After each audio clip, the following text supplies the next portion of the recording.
อเห็นที่ทำเองกลับมาแบกรถเอาเองน้ำตาเป็นคำน้ำเล็กเจ้าซอยไปทางป่าคอย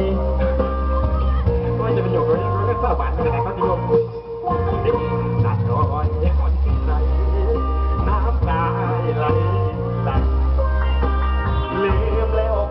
ความรักที่เขาเคยนั่งจีบกันข้างโพนเต้าเดือดก้อนที่แห่งไอเดือดไปทำปูนก่อนที่พุ่งไปโดนสุกใส่หัวบ้านรถไม่คอนมันเป็นผู้เบาเอาเปลี่ยนก็เกลียบอกแกวเลยก็อยู่ว่าเปลี่ยนจะมาดีมาเดินดีโด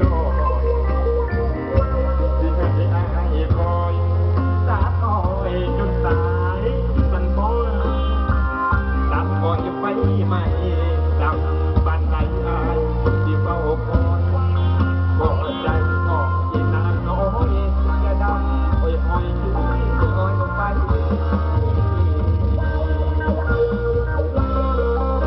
มันเป็นความร้อนเราเปิดเมืองไทยเดือดเดือดเรียกมันตาแก่เห็นไหมเนี่ย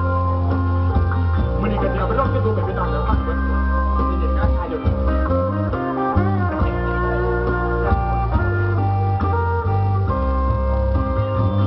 ตับคอยวันใดน้ำตาไหลลืมแล้ว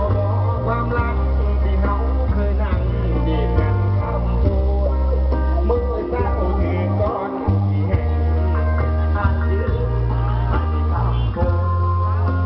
ก่อนที่ผมไม่โดนตกใส่หัวบ้าเราเป็นคอน